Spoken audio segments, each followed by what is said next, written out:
Last week,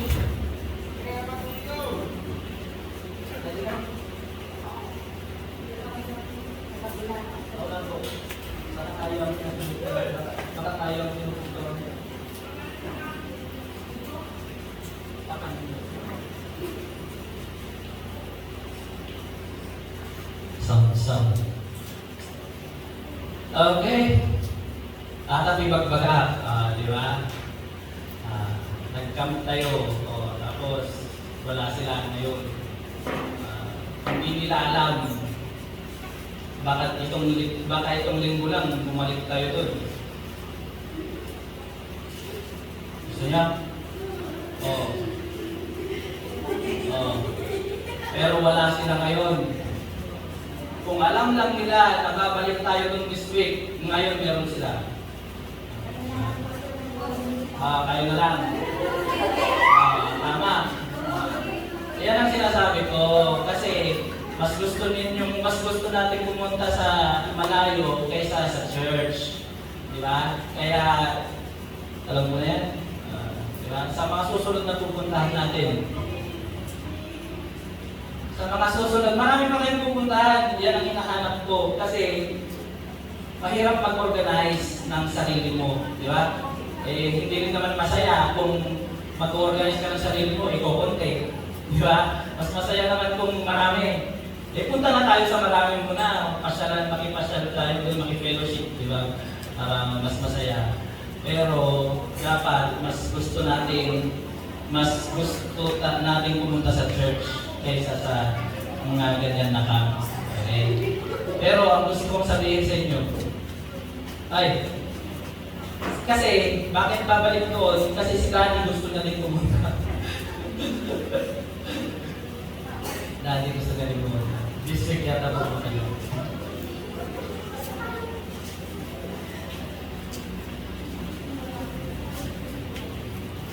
Pero, magandang din ako ng para sa atin, para sa mga thunders. Okay, ipasa tayo. Natin kami kung we start na live. Matthew 7:15. Beware of false prophets. Ayawan gaya, nag-disconnect. Nag-disconnect na yung tatay.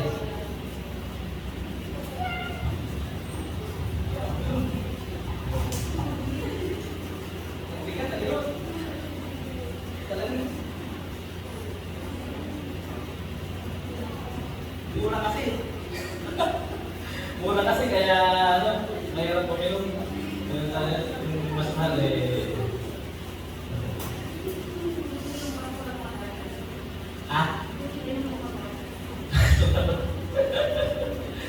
Okay, beware, ready, go.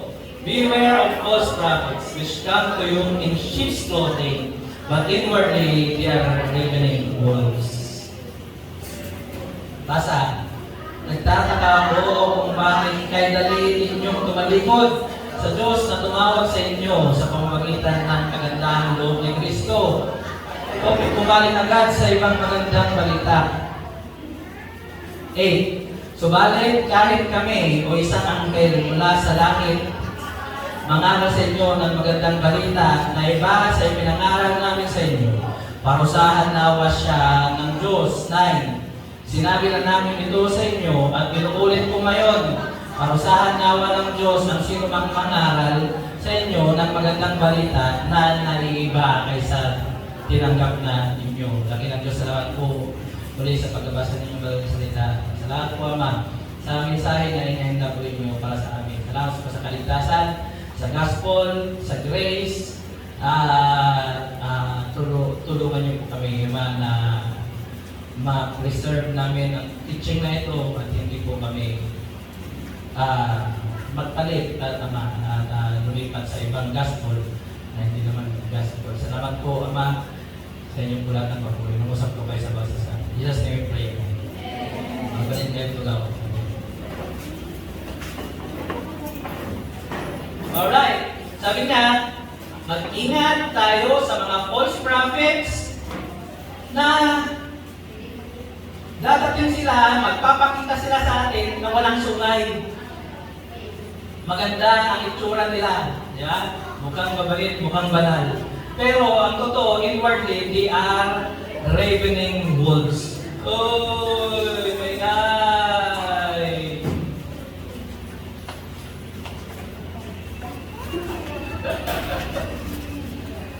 Okay?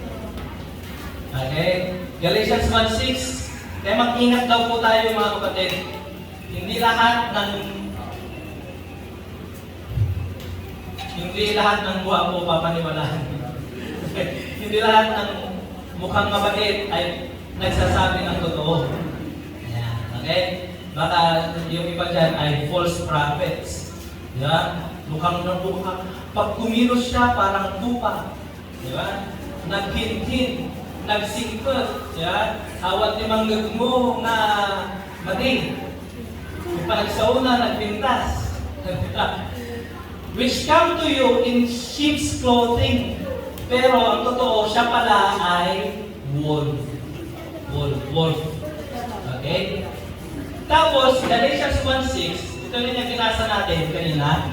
Nagtataka ako kung bakit ang galing nyo namang tumalikod sa Diyos na tumawag sa inyo sa pamamagitan ng grace of Christ. At kayo'y bumaling agad sa ibang gospel, yan magandang balita, gospel, pero hindi naman yan gospel ang tawag dyan. Hindi ko nilagay yung verse 7. So, sabi ng verse 7, hindi naman gospel ang tawag dyan dahil wala ng ibang gospel, isa lang. Okay? Ito yung gospel na ituturo ko sa inyo, tinanggapin nyo, lumipat kayo sa ibang gospel, pero hindi gospel yon kasi isa lang ang gospel. Oh, amen? Ngayon, subalit kahit kami, sabi ni Apostle Paul, ito, tatandaan ninyo, kahit sino, kahit kami, o isang anghel mula sa langit ang mangaral sa inyo, ng magandang balita, gospel, na iba sa grace na ipinangaral namin sa inyo, parusahan siya ng Diyos. Cursing. Let him be a curse. Amen? 9, sinabi na namin ito sa inyo at inuulit ko ngayon. Parusahan na walang Diyos ang sinumang mangaral sa inyo ng magandang balita na naiiba kaysa tinanggap na ninyo. Alam niyo po, mga kapatid, napaka-importante nito. Gospel grace. Dapat ay hindi natin ito pinapalitan. Alam niyo, sabihin ko na ng totoo. Pumunta tayo sa camp last Wednesday, Thursday. Pero ang totoo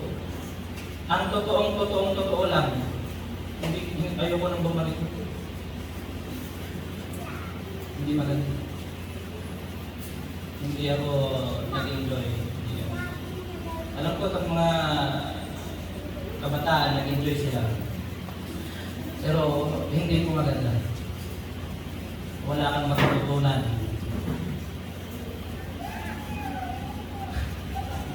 Happy-happy lang doon. Puro happy-happy lang. Kaya alam ko itong mga bata, nag-enjoy sila kasi happy-happy lang doon. Para ka lang pumunta sa para kang nanood ng showtime, mag-i-enjoy ka, ganoon lang. Masaya bang manood ng showtime? Yes. Masaya manood ng Itbulaga? Yes. Yun, happy. Masaya ka. Hindi dahil sa salita ng Diyos, kundi dahil happy lang. Wala, alam nyo, ang ayaw na ayaw mo doon, ang bida-bida yung mga bakla. Nagkakalkagan sila sa stage.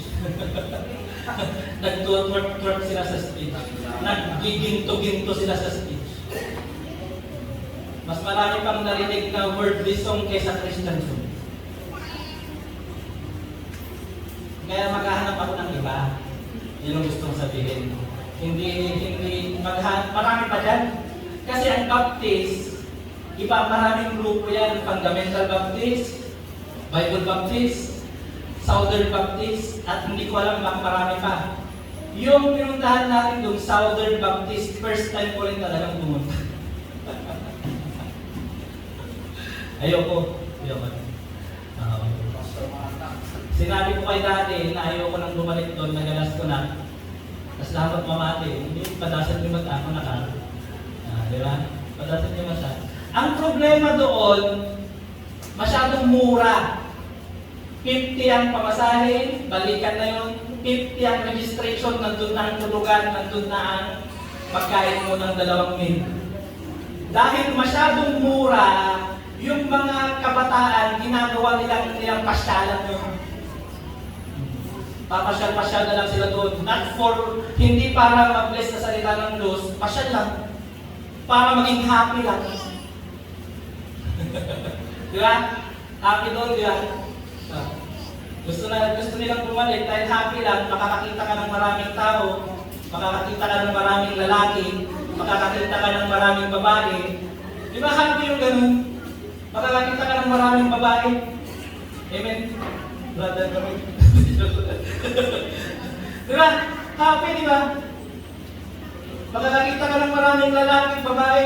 Happy. Kaya yung mga tao, may mga nakadalawang beses nang bumalik, 3 beses, sa isang taon, mula January, balik-balik sila. Bakit? Mura. Mura, masaya. Yung saya, alam nyo, ang saya doon, makinig kayo, ang saya doon, hanggang katawan lang ang saya. Hindi pumasok sa kaluluwa, hindi pumasok sa espiritu. Kasi isaya. Masaya ka, masaya sa masaya. Pero yung saya mo hanggang kasi nag-joyride ka, masaya ba yun? Masaya, di ba? Pero ang masaya, yung katawan lang, hindi ko naman sinasabing mas mali. Di ba? Hindi naman maling mag-joyride. Pero ang nag-enjoy lang doon, yung katawan. Correct? Hindi pumasok sa kaluluwa mo, hindi pumasok sa espiritu mo. Gusto rin ng Diyos na mag-enjoy tayo. Okay? Gusto rin ng Diyos yan. Binibigay ko sa inyo lahat ng bagay libre para mag-enjoy kayo. Sabi ng Diyos. Pero iba rin yung mag-enjoy ka sa magandang bagay, iba rin yung mag-enjoy ka sa kasalanan o sa maling bagay. Diba? Okay? Yan. Sinabi ko na. Kung sana sasabihin. Pero sinabi ko na. Ayaw ko nang bumalik doon. Yung tulugan, tapos na kayo preso, triple deck. Okay? Tapos nagbasit ni pagdalanan. Nga, napulpul mo, ay nalawlawa pa yung isang to eh. Ang mula sa stage natin hanggang itong buong ng sa pintuan natin doon, mas maluwang pa. Isang kwarto, triple deck. Na 12 rooms na gano'n. 12 rooms na gano'n, triple deck na pumpundo. Na yung mga tao nga doon ay hindi naman matatagal na Kristiyano. Talagang parang karamihan ang believer. Okay? Anong ibig sabihin? Magulo. May mga sa kwarto nga nila may nanakaw pang 6 na cellphone. At anytime na sabi ko nga, anytime kung magkagulo dito, hindi ako magtataka. Kung magkakagulo. Kasi nga yung mga tao ay namamasyal lang. ginawa na lang nilang pasyalan yung camp. Ayan. Hindi naman masamang mag-enjoy sa pasyal. Pero kung pasyal. Kung camp. Di ba? Kung pupuntahan natin pasyal, good yun. Pero kung pupuntahan mo camp. Di ba? Punta tayo sa Paris, mamasyal tayo. Masyal tayo. Pero kung punta tayo sa Paris, mag-camp tayo, hindi camp. Di ba? Okay? Hindi na, di ba? Okay? Wala. Ayaw ko na kung bumalik doon. Ngayon, pag-usapan natin, deceptive teaching on salvation. Mamaya mag-quiz ulit tayo meron pa rin yata yung tanong na 3 points. Parang nilagay ko na doon yun. Okay? Pero parang nabago yung choices. Hindi ko sure. Tignan nyo na lang mamaya. Paano mo ba maligtas? Magbigay nga kayo ng verse na magsasabi kung paano maligtas ang isang tao. Na sapat na nandun na lahat. John 3:16. Yun na yun. Whosoever believeth in Him should not perish but have everlasting life. Ano pa? Ephesians chapter 2 verse 8 and 9. Ito na yung very comprehensive. Nilagay na niya lahat. Ano yun? By grace, you are saved through faith, not of yourselves. It is the gift of God, not of works. Kompleto. Amen? Yan na yan. Diyan tayo naligtas mga kapatid. Diyan tayo ligtas. So, sabihin nyo nga, yung nakalit, by grace, go. By grace, through faith, not of yourselves, gift of God, not of works, go. Amen? There we go. By grace, through faith, not of yourselves, gift of God, not of works. Kung i-guguluhin mo, i-rearrange mo, pwede mong pagsamahin yung tatlong positive, dalawang negative. Ibig sabihin, by grace, through faith, gift of God. Positive yun. Yung dalawang negative, not of yourselves, not of works. Yun na yun. Kompleto. Di ba? Sabi lang, you are saved. Dito po. So, ang makita natin dito mga kapatid, basa. There is only one gospel. Judge the messenger by the message. False gospels do not save. Delikado yan. Okay? Magdagdag ka lang ng isa, magdagdagan mo ng konti, mamamali. Delikado. Baka hindi save. Judge the messenger by the message or judge the church. Okay? Judge the church by the message. Bilisan natin. Deceptive or dangerous teaching or mindset. Number 1, legalism. Okay? Alam niyo ba yung legalism? Okay? Legalism. Legalistic. Ano yung legalistic? Legalistic. Number 1 lang ang matatapos natin ngayon. Legalistic. Ano yung legalistic? Yung takot na makapagsuway. Okay? Takot na may hindi masunod. Legalistic. The meaning of legalism is strict, literal, or excessive conformity to the law or to a religious or moral code. Takot na takot. Takot na hindi magsimba. Takot na mali. Diba? Okay? Hanggang maaari talaga sinusubukan niya kung hindi siya mali. Diba? Hindi ko, kailangan niyo ba yun? Tinuturo ko ba na magpalit tayo? Hindi naman. Pero yung takot na takot ka talaga. Diba? Takot na takot ka na mayroon kang mabreak. And as long as ikaw ay sumusunod, wala kang nabre-break, yung feeling mo sa sarili mo ay good. You feel good about yourself kasi ikaw ay nakakasunod. Di ba? Basta ako, nakakasunod ako, bahala ako. Di ba? Ang example nito, may narinig ako ganito talaga. Alam mo, sabi niya, sa buhay, para kang nagdadrive. Parang driving lang yan. Paano driving? Sa driving, sa kalsada, may linya. Basta sumunod ka sa linya mo. Pabayaan mo kung binubusinahan ka sa likod, huwag mong pansinin. Di ba? Basta alam mong tama ka, okay ka. Tama ulit. Parang tamang pandinig, di ba? Pero ang tawag doon legalistic. Legalism, bakit? Basta nasa tama ka, okay ka. Nasa tama ka nga. Pero magkakabanggahan na nga kayo, hindi ka pa ba iilag? Di ba? Amen? Makakabangga ka na. Wala na ng pedestrian. Pero nasa tama ka binangga mo. Tama, basod mo. Amen? Catholic, hindi legalistic. Basta, okay siya, nakakasunod siya, wala siyang ginagawa ng mali dyan, bahala ka sa buhay mo. Kahit na makakasama sa iba, kahit na makakasakit sa iba. At ang tigas nga tao. Yan.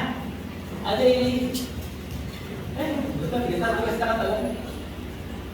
Dapat pag-pagpuntak tigas tayo, hindi pisto. Hindi dapat pisto.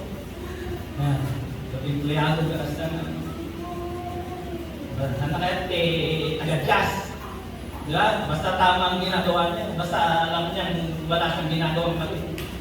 Pero hindi naman, diba? Dati kasi diba? Nakakainis. Correct? Basta tama naman yung ginagawa ko. Wala naman akong ginagawa mali. Pero minsan kailangan natin mag-adjust, mga kapatid.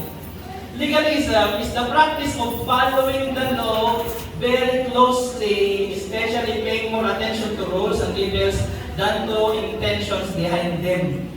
Following the law very closely, not the intention. Sa law natin, pagkakaalala ko lang, ang importante yung intention. Diba? Bakit ginawa yung law na yan, yung batas na yan? Ano ba yung intention? Yan. Kasi, maaaring yung pag-words, yung wording ng law, siguro yung gumawa ng law noon, hindi nila na-express ng mabuti yung intention nila sa words. Yung pagkasulat nila, parang iba sa intention nila. Di ba kalagay? So, pag nagkalituhan, ganyan, binabalikan nila yung intention. Ano ba talaga yung intention ng law niya? Hindi ko alam, ganun ang pagkakarinig ko noong estudyante pa ako. Nag-aral din ako ng content. Pero kung mali man ako, pero ang dapat, tama yun, na ang babalikan mo yung intention. Bakit ba sinabi yan? Bakit ba yan nabuo? Okay? Halimbawa, bawal ang presidente. Diba? Bawal ang tumakbo ng ang term yun is re-election. Bawal na ang presidente magpa-re-elect. Yan re-elect na word na yan, pinagtatalunan yan. Ano bang ibig sabihin ng re-elect na yan? Diba? Diba? Balikan mo yung intention ng law dapat. So, ano po ba ang legalism na ito? Number 1, tatlo po ito, okay? Keeping external laws without a truly submitted heart. O ano, nalungkot kayo. Kanina happy pa kayo. Kung sinabi ko kayo ko lang bumalik doon, nalungkot yan. Naman po kayo. Hindi ganun kasaya. Hindi ganun kasaya. Pero masaya din. Yung saya na nanonood, tatagos hanggang kaluluwa ng Espiritu. Di ba? So, number 1, keeping external laws without truly submitted heart. Sumusunod ka, pero ayaw mo talaga. Yung puso mo. Di ba? Yung baon na ka, ninanay mo, yung tatay mo, yung nanang mo, yung mama mo. Di ba? Sumunod ka! Sumunod ka rin, hindi karami gulot eh. Babuon na kanya, pero nakabisuot ka, dabog-dabog ka pa eh. Di ba? Pero sumunod ka pa din. Bakit? Kasi ayaw mong maging pasaway. Ayaw mong maging bad. Gusto mo good ka. Kaya kahit ayaw mo, sumunod ka. Di ba? Nag-church ka. Ayaw mo naman talaga mag-church, pero nakulitan ka lang siguro, hindi ko alam. Nagbibigay ka. Ayaw mo naman talaga magbigay, pero dahil gusto mong maging good Christian, nagbibigay ka. Dahil gusto mo lang maging good. Yung label na good. Keeping external laws without a truly submitted heart. Amen? Ayaw mo. Hindi mo talaga naintindihan, pero dahil tama, ginagawa mo. Kahit ayaw mo. Legalistic. Okay?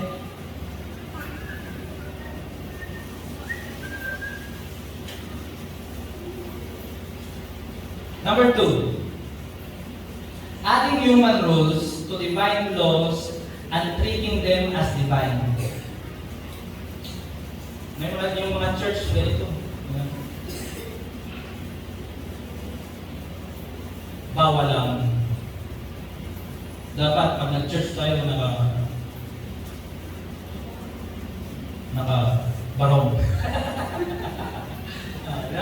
Halimbawa ito lang, gawin kong batas namin dito sa church ko. Dapat pag nag-church tayo, diwali-gawa mo na tayo, naka-t-shirt lang. Dapat yung naka-barong, naka-long sleeves, naka-corbata. Di ba? Hindi naman masama yung gawin. Ano ka ng standard lang ba? Na mas maganda. Kung pag mag-church tayo ay yung mas maganda, mag-suit ka naman ng maganda-ganda.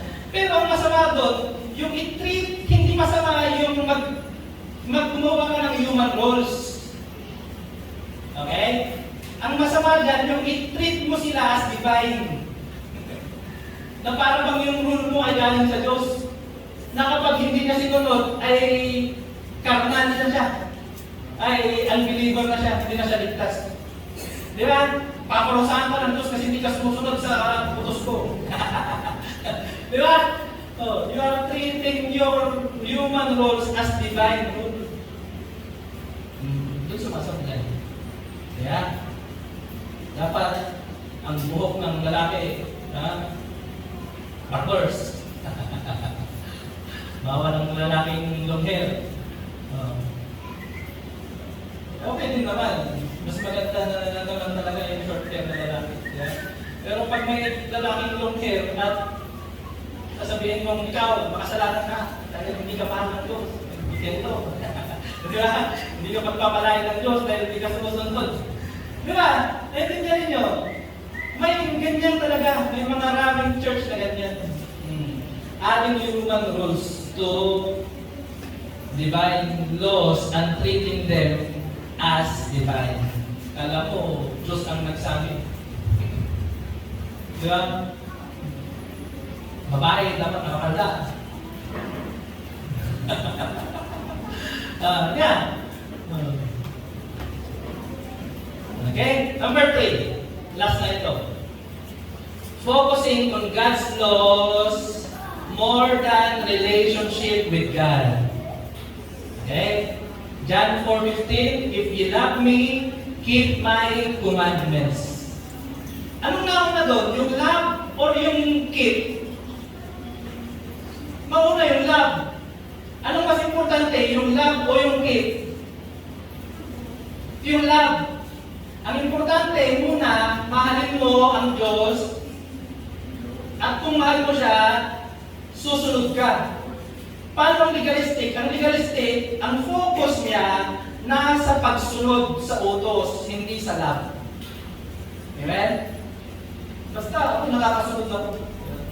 Kumbaga sa mag-asawa, alam naman ng lalaki yung responsibility niya sa babae. Yan. Alam din naman ng babae ang responsibility niya sa lalaki. Ngayon, yung ginagawa niya, basta sumusunod ginagawa niya yung responsibility niya. Di ba? Si babae, lahat ng sasabihin ng lalaki, ginagawa niya. Sumusunod siya. Isa siyang mabuting asawa. Ginagawa niya lahat ng responsibilidad niya at lahat ng inuutos ng lalaki ginagawa niya. Pero, yung love, wala. Diba? Amen? Bilang Kristiyano, yung mga responsibilities natin, ginagawa natin. Diba? Para ka nga maging good nga. Responsibilidad mong mag-church. Diba? Magbigay, magturo. Pero yung love, hindi wala ng love. So, ang mas importante mga kapatid is yung love. Amen? Amen? Basa. It was by faith, that Rahab the prostitute was not destroyed with the people in her city, who refused to obey God, for she had given a friendly welcome to the spies. Sino po ito? Si Rahab. Isa siyang prostitute. Pero nakalista ang pangalan niya sa Hall of Fame. Ano ba yun? Hall of Fame? Hall of Fame. Hall of Fame. Diba? Etong Hebrews 11, basahin nyo, Hall of Fame yan. Heroes of Faith ang tawag sa kanila. Nandiyan si Abraham. Nandiyan si Noah. Okay? Isa si Rahab. Dalawa lang silang babae. Yung isa si Sarah. Si Sarah at si Rahab. Dalawa lang silang kasama sa Heroes of Faith. Anong ginawa ni Rahab? Isa siyang prostitute. Ano yung prostitute? Bayarang babae. Magdalena. Kalapate. Mababang lipad. Akalain mo, gusto kong sabihin, akalain mo, isang prostitute, isang Magdalena, mabagkalabagin, mababang lipad, pero kasama sa Hall of Fame, Heroes of Faith. Akalain mo yun. Di ba?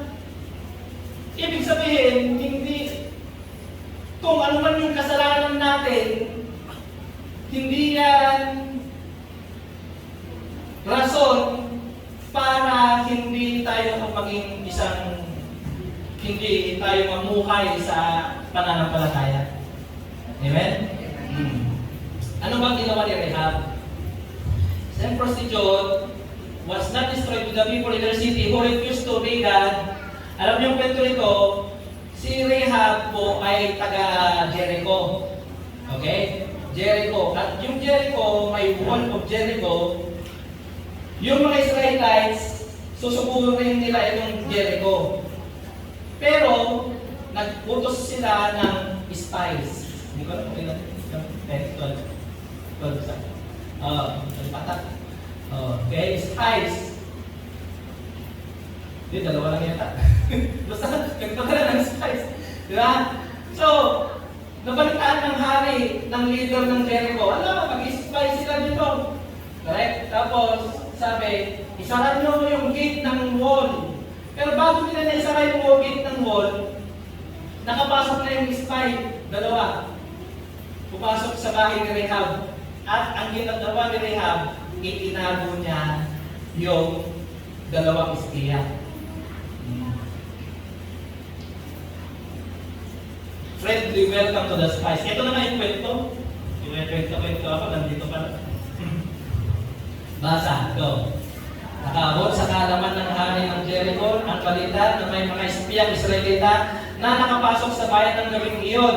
Kaya ang hari ay nagpadala ng sugo kay Rahab at itinasabi, ilabas mo ang mga lalaking nasa bahay mo na paribang mga yan upang hindi na magsiyasat sa ating lupain. Anong ginawa ni Rahab? 4. Ngunit itinago ni Rahab ang dalawa. At pagkatapos ay ganito ang sinagot, mayroon nga pong mga lalaking nakituloy sa amin, ngunit hindi ko po alam kung taga-saan sila. Umalis po sila nang isasara ng pintuan ng lungsod bago kumagat ang dilim. Hindi ko po natanong kung saan sila papunta, ngunit kung habulin ninyo agad, ay abutan pa ninyo. Alam niyo ang taong legalistic, ang iisipin niya, pag may nagtanong ng ganyan, ala, bawal magsinungaling. Ala, kasalanan sa Diyos ang pagsisinungaling. Pag hindi ako nagsabi ng totoo dito, sinungaling ako, kaya sasabihin ko ang totoo. Di ba natigas na tao? Di ba? Bakit mo ako sinumbong? Kailangan naman kaysa naman magsinungaling ako. Di ba? Bakit mo sinabi? Masama magsinungaling. Di ba? Ang tawag yan, hindi yan maasahan. Ilalaglag ka niya. Imitay. Pag nagkakimitan, ilalaglag ka niya. Basta tama siya. Basta, yan. Amen? Hindi maganda. Correct? Mas maganda pa, ganito yung sinabi niya. Ay, nag-ijay mo. Ay, nag-ijay tutong hits. Nangis ka.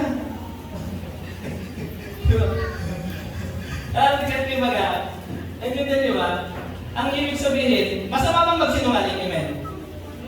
Kasalanan bang pagsisinungaling, amen? Pero, ano mas importante? Yung hindi ka magkasala or yung faith mo, yung love mo sa Diyos?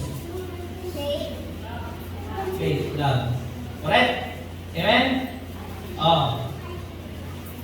May mga bata, may mga estudyante, may mga anak na pinagbabawalan magsimba ng magulang. O di magsinungaling ka kung kinakailan mo. Amen? May mga anak na pinagbabawalan mag-baptize. Di magsinungaling ka. Diyos, pastor, totoo magsinungaling. Oo nga. Dahil sa love mo sa Diyos, dahil sa faith mo sa Diyos, bilib pa sa iyo ang Diyos. Di ba? Anong gusto mo? Bilib sa iyo yung nanay mo o bilib sa iyo ang Diyos? Masaya ang nanay mo o masaya ang Diyos? Ganun lang naman yun eh. Di ba? Di ba? Amen? Oh. May ganyan mo. Sino na yun? Hindi ako pinabayaran ng nanay ko pag-doctor. So, hindi pag mong sabihin ko siya. Ito, tayo. Ganyan? Safety ba yun? Oh, safety. Oh, di ba? Ikaw nga, nung baby ka nga, bininyagan ka, hindi naman nagpaalam sa'yo. Hindi ka na tinanong kung gusto mo o ayaw. Di ba? Bakit nung baby ka, bininyagan ka, nagpaalam ka, tinanong ka ba kung gusto mo o ayaw mo? Di ba? Desisyon mo naman sa totoo lang eh. Desisyon mo yan. Hindi nila dapat desisyon yan. Desisyonan din nila yung buhay nila, yung pagsunod nila.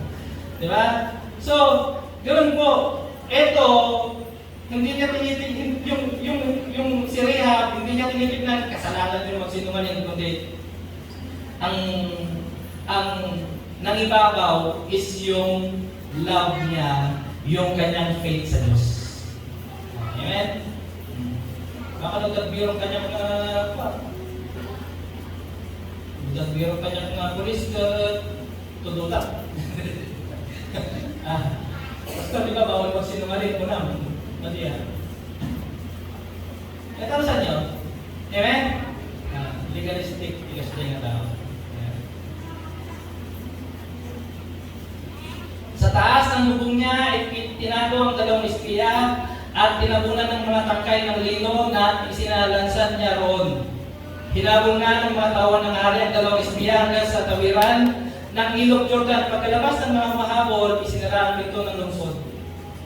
Masabag bang pumatay? Yes, no? Yes. Oh, pero ang Diyos nga, maraming pinatay. Nalunod sa ilog Jordan. Di ba? Oh, nung nakalagpas na yung mga Israelites, sumunod yung mga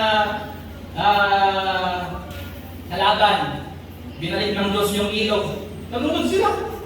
Sinong pumatay sa kanila? Diyos. Pero ginawa ng Diyos yan. Bakit? Dahil sa pagmamahal niya sa Israel. Di ba? Love ang mangingibabaw, yung relationship ang mangingibabaw, hindi yung moralidad. Di ba? Diba? Masama yun. Masama.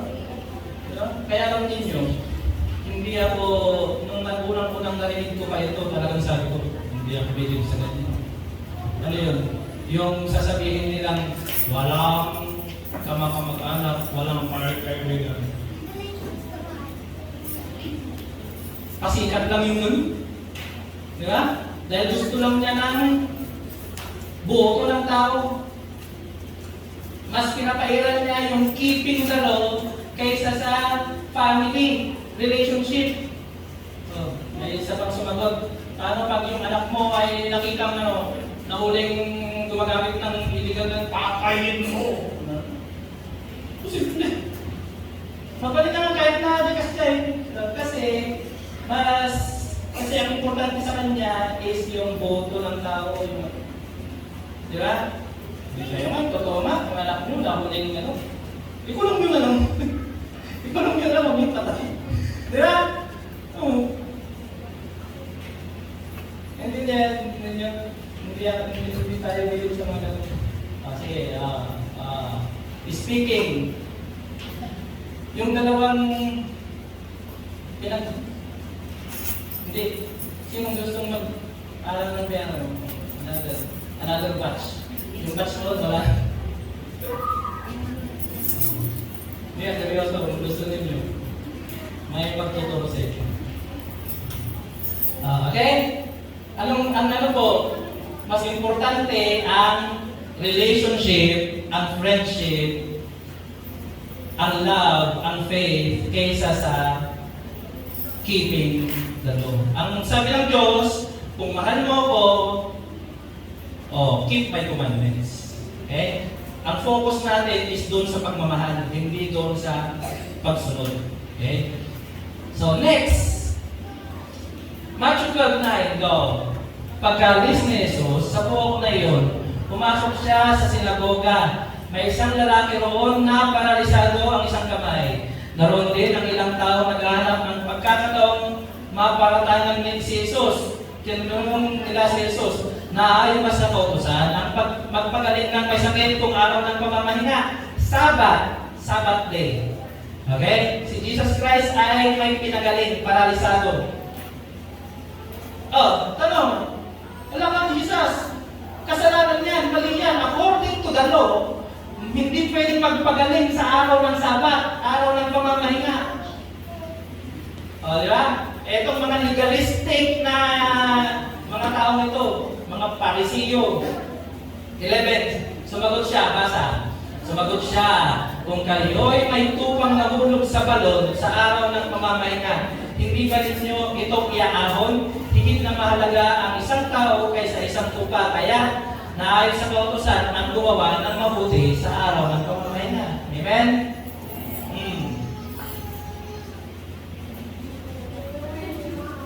Nakagap ka niya.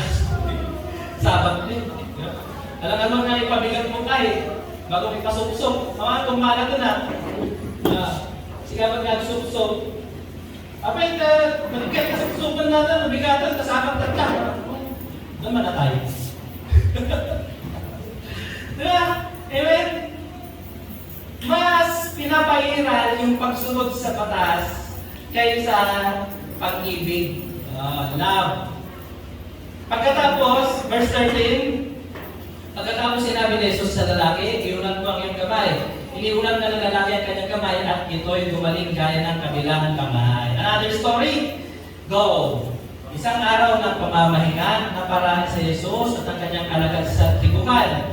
Habang sila'y naglalakad, ang mga alagad ay pumitas ng trigo. Sinabi ng mga Parisiyo, wait! Pagbag natin yan, mapanda ni nagsulwining. Napadalag na jay garden ni Brother Belinio. Musta gilibugol bro? Brother Ben, dahil mo lang gilibugol. Gusto na na? Ano pasok ka? Ha? Well, sabi ko na yung mga lamot niya. Yan, mabisin. At ni Lin nagala, din mula ni Iba. Araw ng Sabat. Ngayon, ang tanong, anong kasalanan doon? Yung pagpitas nila ng Sabat o yung pagtanakaw? Natanong mo na ito noon. Ano ang question nila kay Jesus? Yung pagnanakaw ng disciples niya o yung pagtatrabaho ng Sabbath day? Yung pagtatrabaho ng Sabbath day. Sa totoo lang, di ba, sinabi ko sa inyo noon, pinakita ko ito sa Old Testament, na kung ikaw ay may bukid, may isang farm, at ikaw ay mag-aani na, huwag mong aanihin lahat, magtira ka para sa mga awon. Di ba? Naalala niyo yung mensahe yun? So, hindi yun ang question. Hindi pagnanakaw ang ginawa nila. Okay? Legal yun. Ang tanong sa kanila, 24, sinabi ng mga Parisiyo kay Jesus, tignan mo ang ginagawa ng iyong mga alagad, may pit, iyan ipinagpabawal sa kautusan sa araw ng pamamahinga. Yun ang question. Sabat ngayon, hindi yung pagnanakaw nila. Okay? Ngayon, 25-26, sinagot naman sila ni Jesus, everybody, no. Hindi pa ba ninyo nababasa ang ginawa ni David noong panahon si Abiatar ang pinakapunong pari ng si David at ang kanyang mga kasamay magutom at walang makain. Pumasok siya sa bahay ng Diyos at kumain ng tinapay na handog sa Diyos. Binigyan pa niya ang kanyang mga kasamahan. Ayon sa kautusan, ang mga pari lamang ang may karapatan kumain yun. 27. Sinabi rin ni Jesus, itinakda ang araw ng pamamahinga para sa tao. Hindi nilikha ang tao para sa araw ng pamamahinga. Tama na. Ang Sabat ay para sa tao.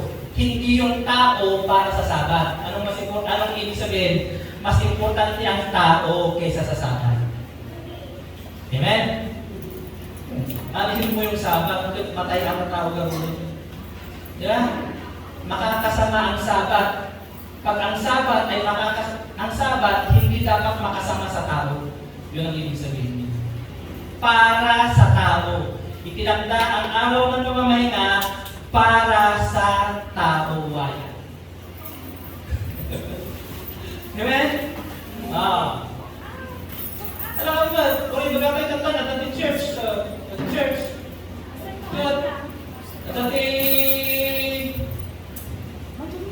kamag-anak mo, sa hospital, medical, alam mo, church at 5, ha? Diba? Inuutos ng Diyos nila, forsake not the assembling of your church together as the manner of sacrifice. Memorize mo pa yun.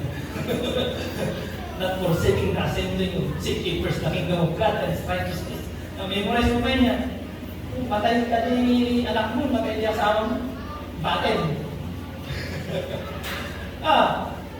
Di ba? Amen? Mark 3:1. Go. Muling pumasok si Jesus sa sinagoga. Naratnan niya roon ang isang lalaking paralisado, ang isang kamay. Pinagmasdan ng ilang taong naroon ang pinagaling ni Jesus ang lalaking iyon sa araw ng pamamahinga na naman upang may maiparatang sila sa kalaban. Laban sa kanya. 3.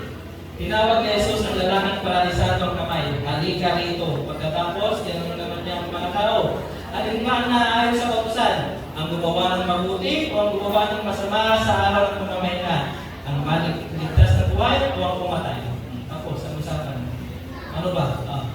Ano ba mas importante sa'yo? Masunod mo yung Sabat o yung buhay?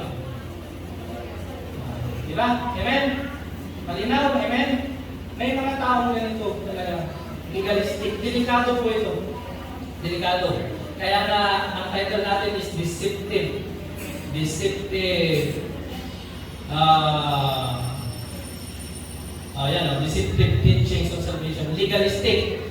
Basta nasa tama ka, okay ka. Mali. Okay?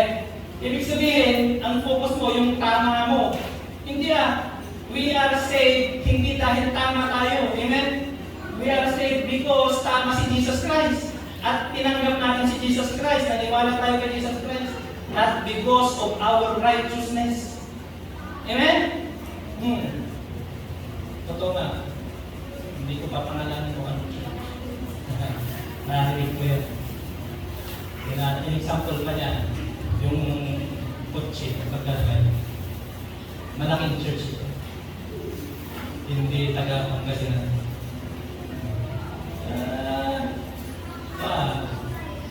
Yung tawag nila yun, di papahula.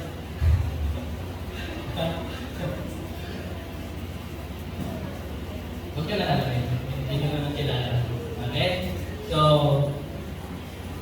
ang importante, check natin yung sarili natin. Meron ka bang ganyang espiritu? Meron ka bang espiritu ng legalism? Alisin mo na. Amen? Kaya minsan,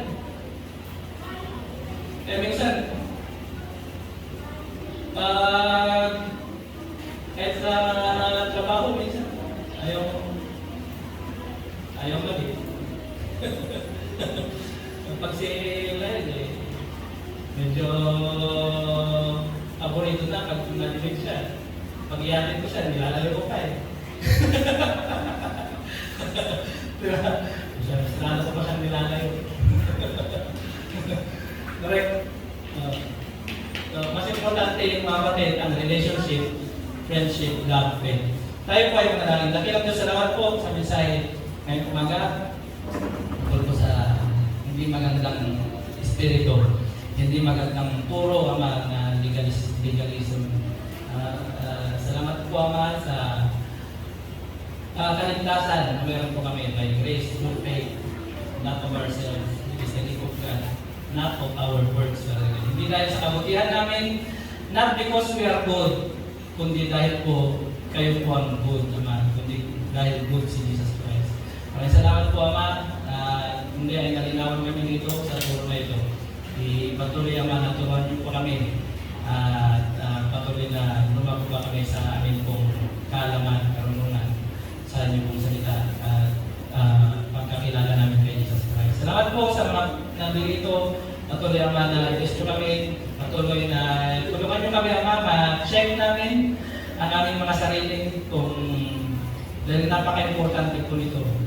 Kaligtasan po namin ang nakataya dito. Kaya gusto sana namin, lahat po kami dito sa church ay ligtas, totoong ligtas. Salamat po kung isa niyo po lahat ng papuri po sa mga. Amen. Para natin ng Diyos.